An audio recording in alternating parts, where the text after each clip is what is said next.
Hey, welcome to Strictly Speaking. Bob Frantz with you on True Blue. Thanks for watching. Today we're diving into the deep state. And yes, it is indeed deep. Retired Colonel John R. Mills is a former director of cybersecurity policy, strategy, and international affairs at the Office of the Secretary of Defense. He's had an immense impact on a number of significant national security events and concerns over the last 40 years, from the Cold War, peace dividend, the war on terror, world in chaos, and the era of great power competition and the showdown with China. That's now. He has served multiple combat tours, both in uniform and as a senior civilian for the Department of Defense. This included service with the National Security Council, at the White House across 2 administrations. He has served in joint conventional and special operations units and as senior staff planner on the chairman of the Joint Chief. Colonel Mills is also a senior fellow at the Center for Security Policy and is the author of 2 important books on fighting the deep state. The first was called The Nation Will Follow, and his latest release is War Against the Deep State. So we're talking national security, the surveillance state, geopolitical showdowns with China and Russia, and so much more with Colonel John Mills right here on Strictly Speaking.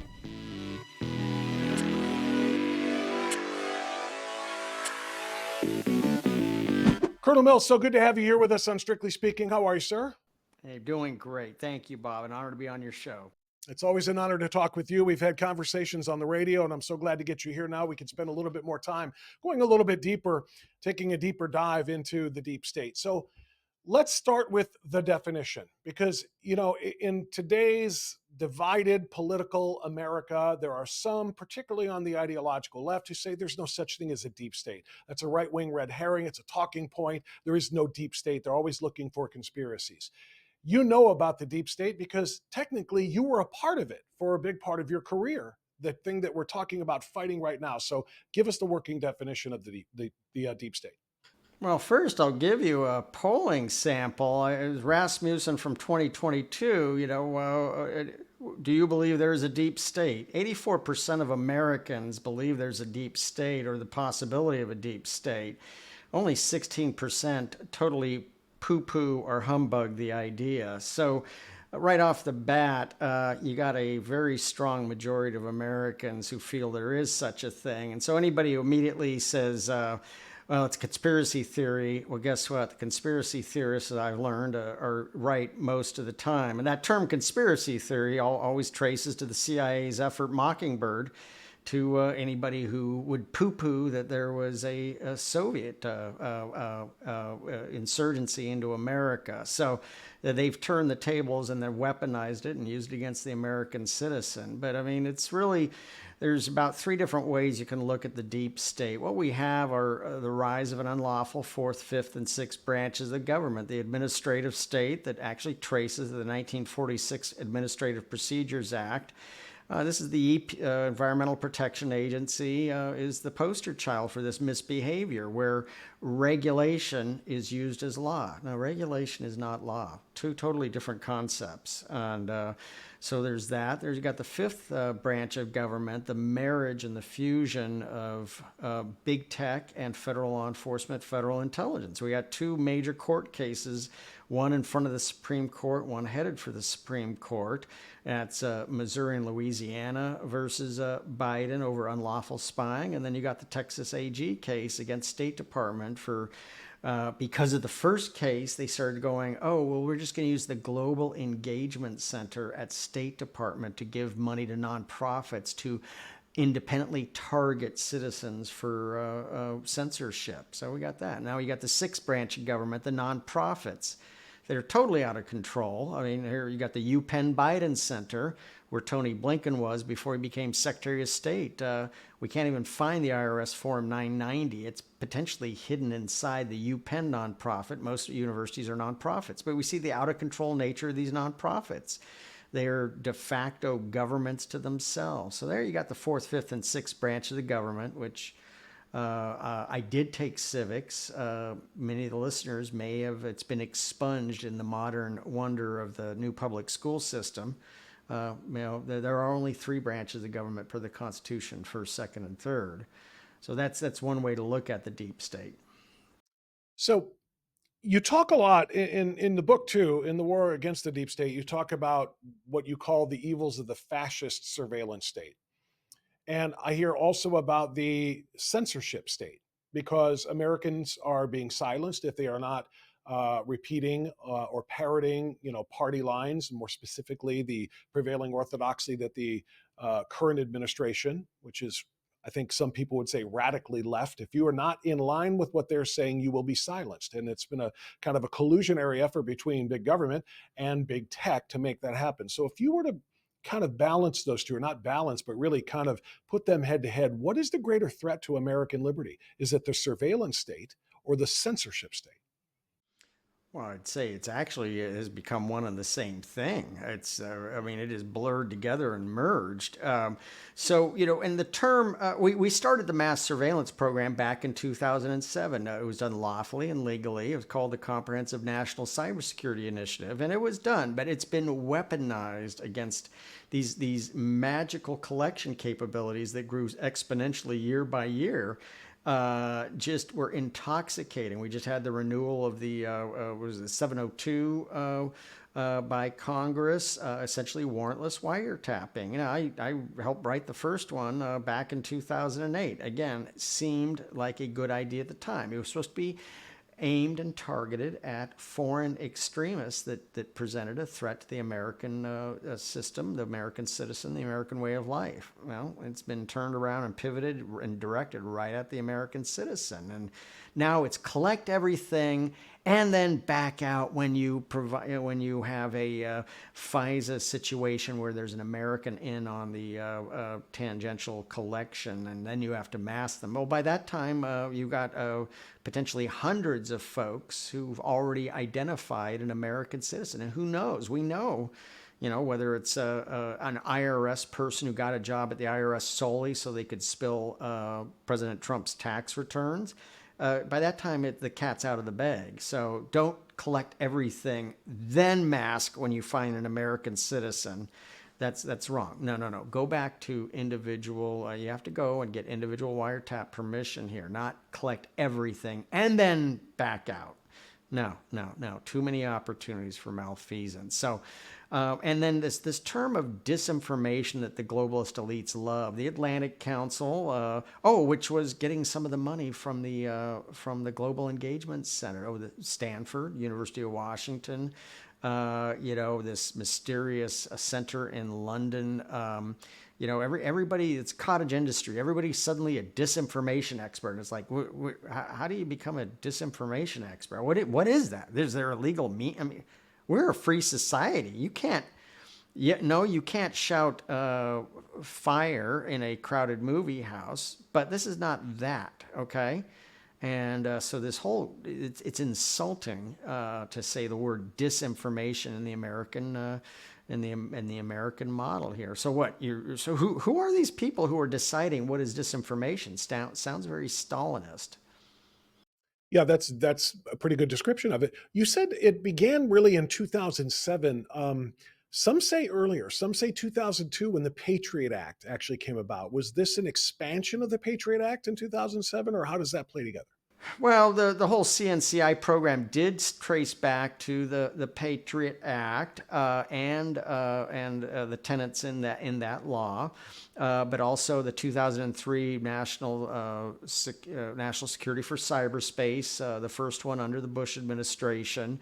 So, I mean, I wouldn't just wholesale, willy-nilly beat up on the Patriot Act. I mean, it was done right after 9/11. So, but I think this is where the danger of not revisiting laws and what they morph into. I think that's the danger, and that's the danger. I think there should.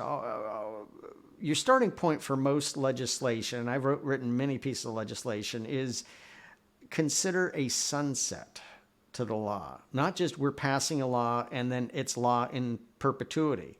No, absolutely not. I mean, we got the Jones Act wreaking havoc and destroying American shipbuilding. I mean, and American flag commerce. It's from the 1920s, for crying out loud. This is the 2024.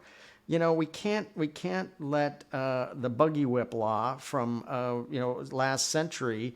We have to revisit these laws and see how they are sanely being applied. So I'd always, the Patriot Act, I think in a number of ways was not unreasonable, but we didn't put a sunset on it. And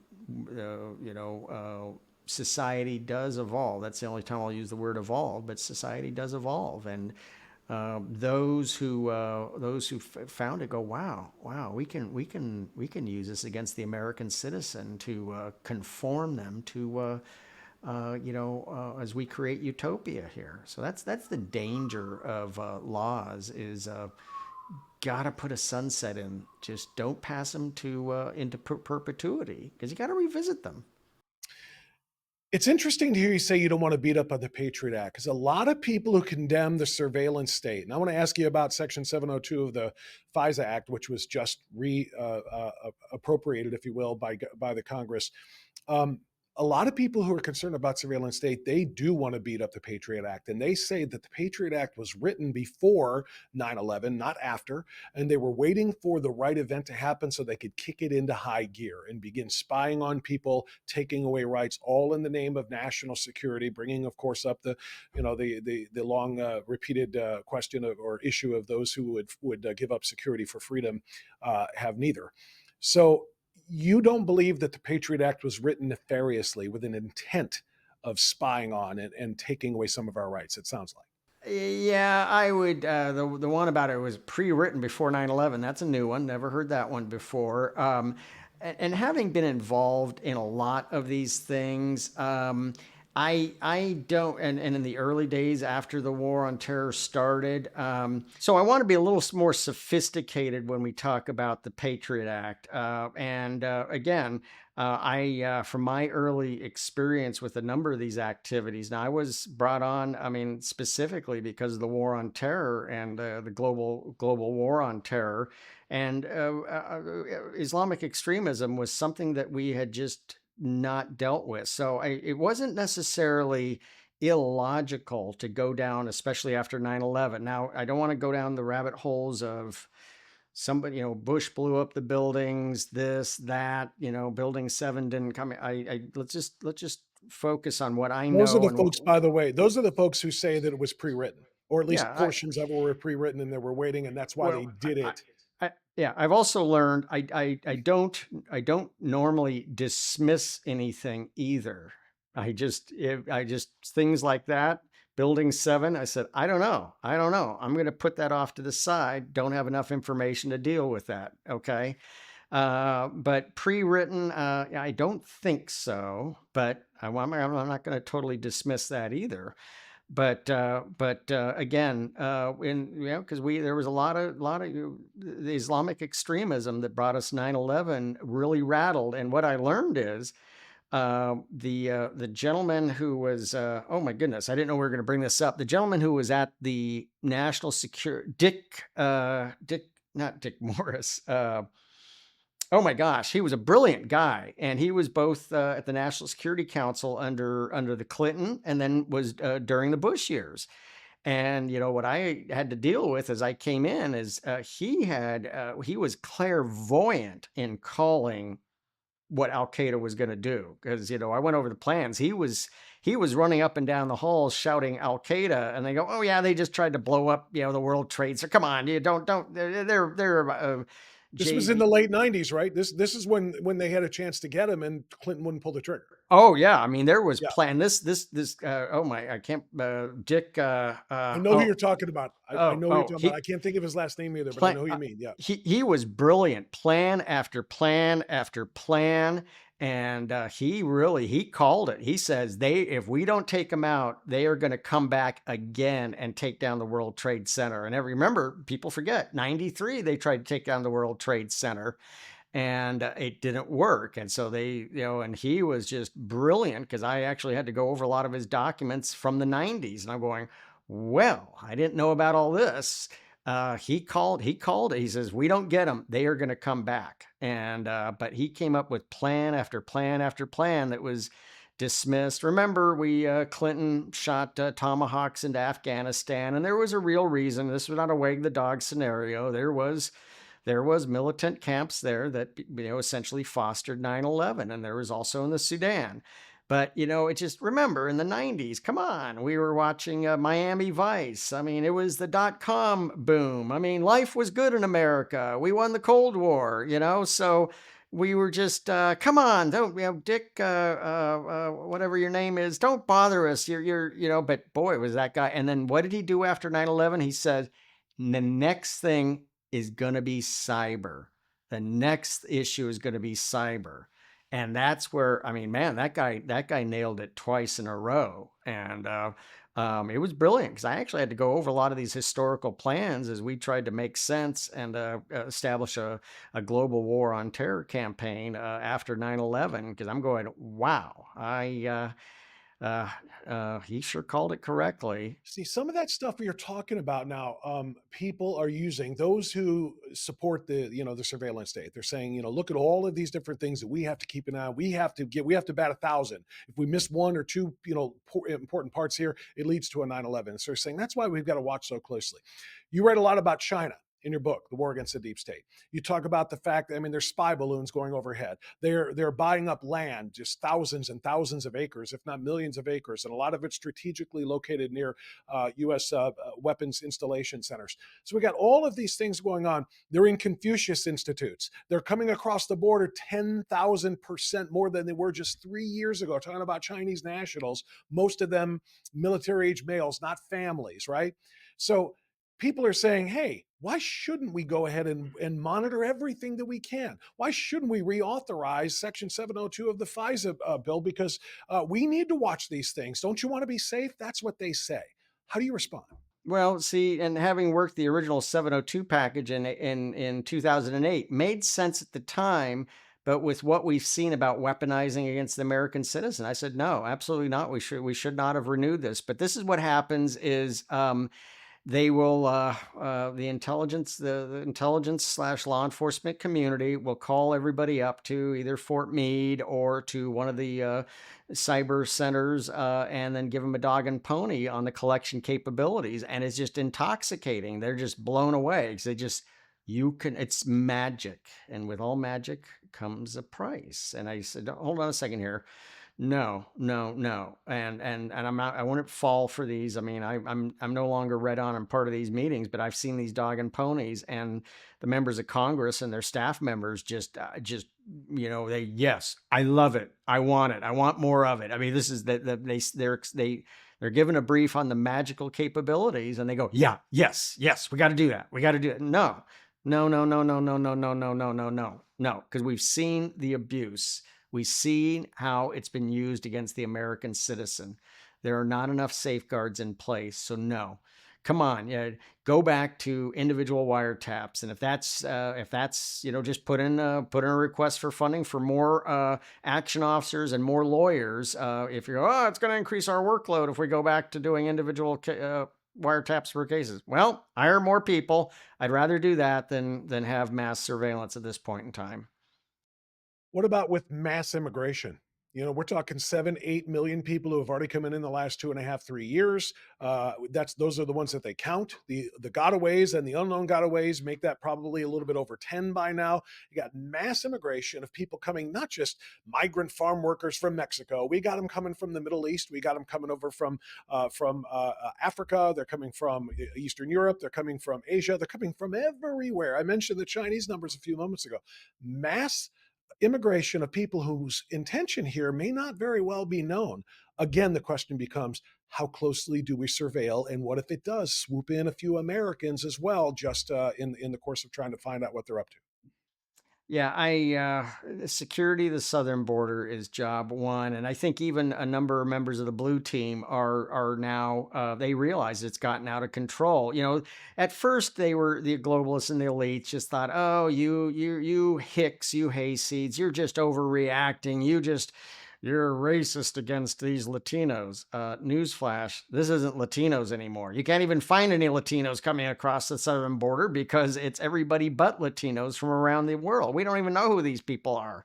So this is, the new president-elect of Panama, Molino, says, I'm going to shut down the Darien Gap. I mean, I was down there last fall, and it's just absolute chaos. It's a danger to their own sovereignty of Panama and all the other nations. So this is all the global elites. They chuckle and they cluck their tongues. Oh, you're just a bunch of racist hicks and hayseeds. Now they realize, Chicago. The two greatest demographics that are immediately grievously harmed by open borders. It's one, the young black male. They are the number one victim who can't get a job because of this. In Chicago, they're getting thrown out, and the black population is going, hold on a second here. We're getting thrown out, and all the money is going to these illegals. We don't like this. So this is not working out. And then the Latino community, whether they came here legally or illegally, most of them came here because they had a better vision of American than many legacy Americans. They're going, hold it. Our kids are the number one target of all these MS-13 gangs. We don't want this open border. So it's a total lie. And the blue team, it's out of control, and they're starting to realize it. And now they're suddenly getting tough on shutting down the border. Well, yeah, I mean, we don't know how many millions have gotten in, and again, Are they really getting tough though, or is that just what they're saying because we're a few months away from an election? They know it's the well, number one having issue. just come back from the Arizona border, I saw lots of immigration and border patrol resources, lots of vehicles, lots of the personnel sitting in their own motor pool, not deployed and not doing anything. Yeah, bottom line, the Biden team, as far as the presidential administration, I think they're on one hand panicking, on the other hand role play acting. They don't get it, but I think there's a lot of blue members of the legislative body that are freaking out and are serious about stopping the border. And there's a lot of mayors of blue cities who but again, they, with their DNA and their worldview, they don't know what to do. But the happy talk and happy village of open borders is not working out well for them, and many of them are they are panicking. It's kind of like what they say about socialism is great until you run out of other people's money. They're realizing they don't have the money to support all of these people that with their sanctuary cities they pledged to support. So they're finding out, I don't have the money anymore. Where's it coming from? So suddenly it doesn't work so well. Now maybe we should close that border a little bit. But since you brought up blue, I want to ask you about this. The surveillance state, though, isn't just all partisan, is it? It's not just ideological. There are people in red states and people in offices elected by red, voters who are a part of this as well. If I understand it correctly, this isn't simply a conservative versus leftist or Marxist issue. Well, yeah, I think the surveillance state, I think we got a problem here because it is a uniparty issue that they like. And that's where, Speaker Johnson and, and several others caved and said, again, this is where I talked about them getting the dog and pony show of the magic from the Yeah. federal law enforcement intelligence, and they just become intoxicated with the capabilities, and they're not thinking through what their constitutional duties and obligations are. Yeah, and the reason I brought it up too is because you call this and you write about it being fascist. This surveillance, the deep state is kind of a fascist thing. Well, that's the term that the blue likes to use about the red. They call them fascists. Most of the people on the right side call the other side communist and Marxist. I think accurately so, and they call the other side fascist. I don't know that they necessarily know what fascism really is. Because this is fascist, and they're blaming it, and the blue is as much responsible for it, if not more so than anybody. Well, the communists forget that the red in the Nazi flag was this. Remember, National Socialism and communists were actually Right. very, very closely aligned. There was no difference until the Night of the Long Knives and the German leader had consolidated power. Then he didn't have any use for the communists. But it's really different sides of the same coin in many ways. Yeah, I think that's well said. And I know you're a little short on time here, Colonel. So I want to talk about war, and I want to talk about the military-industrial complex. Obviously, you're a retired colonel, so you are obviously a strong supporter of our military. But I want to talk about the actions. We're funding $230 billion worth now of the Ukrainian war effort against Russia. The concern among many is that if we don't fund them, they're going to plow right through Ukraine and go right into Poland or one of the other NATO states, and that is going to bring about the start of World War III. I don't think that's the case. I don't think he's trying to build a new Soviet bloc, because it's going to literally bring us in direct conflict, or bring him into direct conflict with the United States, which will probably draw China in. And it really will be probably World War III. And the politics of, mutually assured destruction from the 1960s still play today. They have to know that if it goes badly for one side, it's going to go badly for both sides. So do you think we need to continue to be arming Ukraine for fear of that, or is this just another way to keep wars going, feeding that industrial complex?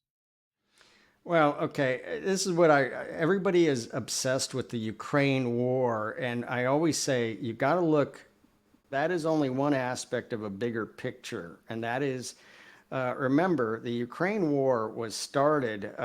We need to get out of this mindset of just Russia, Ukraine, Russia, Ukraine. No, no, no, no, no, no, no, no, no, no, no. What was signed in fall of 2021 between Mr. Putin and Mr. Xi? It was the no limits agreement to take out America. Okay? What was step one of the no limits agreement? Russia's contribution was 72 hours. Their Desert Storm was they were going to deliver Ukraine. Now, I don't want to get, some people want to debate, well, Ukraine are Nazis, Ukraine is corrupt. There's certain truths to that, okay? But again, the big picture is Putin is subordinate and one of the key players under Xi. This was the whole agreement is to topple America. Okay, and so that's what we have to look at it through. Now, with what's going on in Ukraine, my policy has always been consistent. Enough aid where Ukraine can defend itself. Well, we passed that point about 18 months ago. And the problem is, then my second point was, several points. Well, we got to secure the southern border. They obviously haven't done that. I said, you have to appoint a dedicated inspector general. Well, they kind of halfway did that late last year. What they did is they said, the DOD inspector general, you're now also the inspector general for Ukraine. Okay, no, that's not going to cut it. That's not going to cut it. But you did notice that once at least a part-time inspector general was appointed. What happened? The international money launderers said, oh, they're on to us. Where do we got to go? We got to go back to Haiti, where it all started. You noticed Haiti recollapsed suddenly. So with Ukraine, it's part of this much bigger picture. It always has to be looked at in that context. I think a lot of folks and on our side of the ledger, they're missing the point. They want to argue about Nazis, about fraud, graft, and corruption. Zelensky's part of the WEF, and there's some truth to all those aspects. Still doesn't matter. This is part of a bigger game, regardless. And Putin is. I don't think we should be provoking Russia. It's very simple. Russia is not our friend, but they're not our enemy either. And we shouldn't be going out of our way to provoke them. They are a nuclear armed state, as dysfunctional as they are. Colonel, I want to pivot away from China and Russia, although this might not even be much of a pivot. If Iran is acting in concert, maybe not directly, but in concert with or supportive of what's going on with that effort to destroy the United States and the West. I mean, essentially, Iran is fighting a proxy war against Israel. We're supporting Israel to the extent that we are. So therefore, we are fighting a proxy war against Iran, who is, of course, aligned with China and Russia. So vis-a-vis the Middle East, do you believe that the Biden administration's policy there is to not allow Israel and the IDF forces to completely wipe out Hamas because they don't want that proxy of Iran's to be essentially wiped out? Again, going back to the question of the military-industrial complex. We need to have wars. We need to have conflicts. We need to have sides we have to arm and enemies we have to oppose in order to continue to fund that. And it's essentially feeding itself. So is there a connection between what's going on with in Gaza and Israel, Iran, and then, as you mentioned a few moments ago, about Russia and China? Oh, absolutely. Because Iran, the no limits agreement was not just Russia and China. it was Iran, it was Venezuela, it was North North Korea Korea. Yeah. that were all coming in. And again, Russia would not be able to exert any type of force into Ukraine if it was they are being kept alive by actually North Korean, Chinese, and Iranian weapons. But the Middle East is absolutely an adjunct to this whole global war to take out America. And again, I'm not absolving.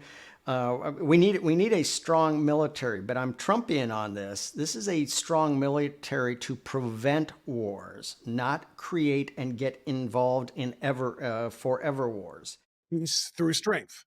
Peace through strength. Yes, yes. But his projection of force to get Baghdadi, to wipe out ISIS, and then to get Soleimani, and then we recovered and brought forces home.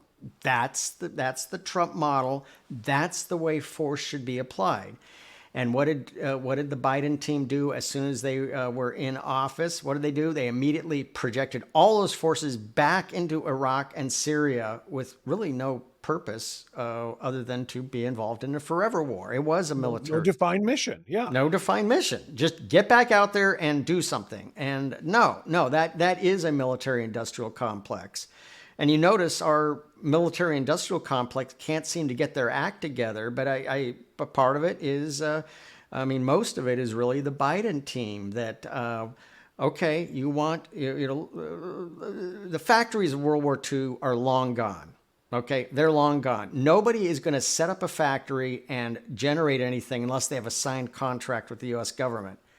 Guess what? Where are these contracts? Well, they're kind of dribbling and dabbling out, but we're wasting a lot of money on, DEI, CRT, and craziness inside of the military. So, but the Middle East and absolutely Iran is the henchman, and documents found absolutely this was long planned, the attack into Israel.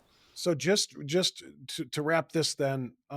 Why is the new policy to deny Israel the weapons that they need to actually clear Gaza, including the southernmost area of Rafah there? Why is it we're going to deny them that? And then the blackmail. At the time of this taping, we have just found out that the blackmail, essentially, or the bribe from the Biden administration to Netanyahu that said, if you don't go into Rafah, we'll give you the names and the locations of Hamas's top leaders.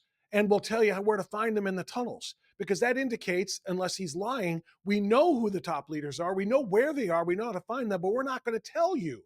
Why wouldn't they tell them that from the beginning? Because then we wouldn't have a ton of collateral damage. They would be able to use a scalpel and not a broadsword, right? So why are they withholding that extraordinarily important information at a time where, again, they're trying to minimize collateral damage so that he doesn't lose Michigan and the other Arab and Muslim American voters in the election?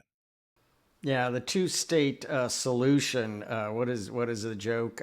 It's Michigan and Wisconsin. That's what the Biden team. But the Obama-Biden folks have, we unlawfully, I believe, back when I was in government, they went after Netanyahu during the Obama years and used appropriated U.S. funds to throw the election, the original election interference operation. They have always had a dislike of Netanyahu, and it's just shameful. That's not the way we should be running the U.S. government, regardless of who's in office.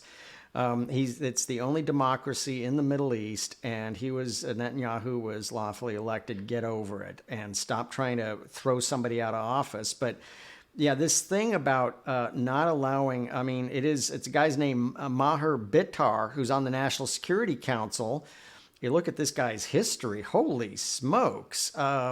He actually worked at UN RWA, the Palestinian group in the UN. I think I could count on the fingers on one hand the number of current U.S. government employees who also worked at UN RWA. And by the way, hundreds of those folks were also implicated as being actually helping to carry out the violence on October 7th.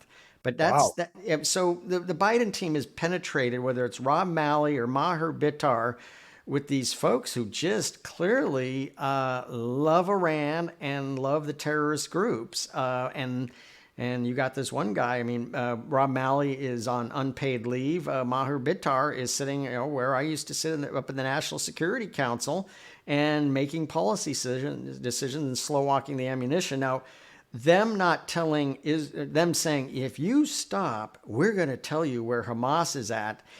I would probably trust the Israeli information more than our information. So I don't know what secret decoder ring we have. Now, I'm sure they're going, oh, you, John, you're not read on anymore to what's, well, we know where these, maybe, I'm not sure I would totally buy that.